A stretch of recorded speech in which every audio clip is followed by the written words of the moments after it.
કે એમાં શું છે કે આપણે કમ્પ્યુટર ઉપર કામ કરતા હોઈએ ને એટલે ઘણીવાર વાયરસ પણ આવે. વાયરસ આવે ને તો ઘણીવાર આપણી સિસ્ટમને એવી કરપ્ટ કરી નાખે, ડાઉન થઈ જાય. એમ આપણે સંસારમાં રહેવાનું છે ને, કંઈક ને કંઈક ડાઉનલોડ કરવું પડે, કંઈક અપલોડ કરવું પડે ને એમાં ક્યારેક વાયરસ આવી જાય. વાયરસ આવી જાય ને તો આમ ઠપ થઈ જાય બધું. એ ન આવે ને એટલા માટે એન્ટીવાયરસ પ્રોગ્રામ ઇન્સ્ટોલ કરી લેવાનો.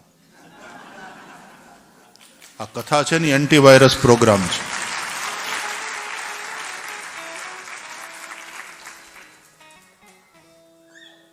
એટલે એ છે ને બધી ફાઇલ્સને સમયે સમયે સ્કેન કર્યા કરે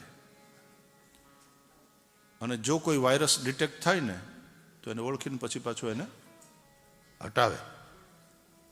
એમાં ખર્ચો થાય.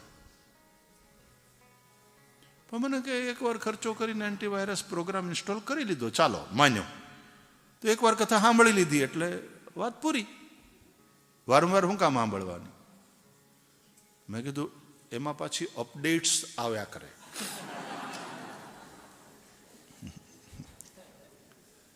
નવા નવા વાયરસ આવે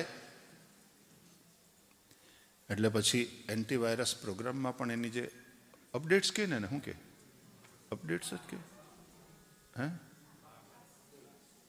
એટલે અપડેટ્સ આર અવેલેબલ.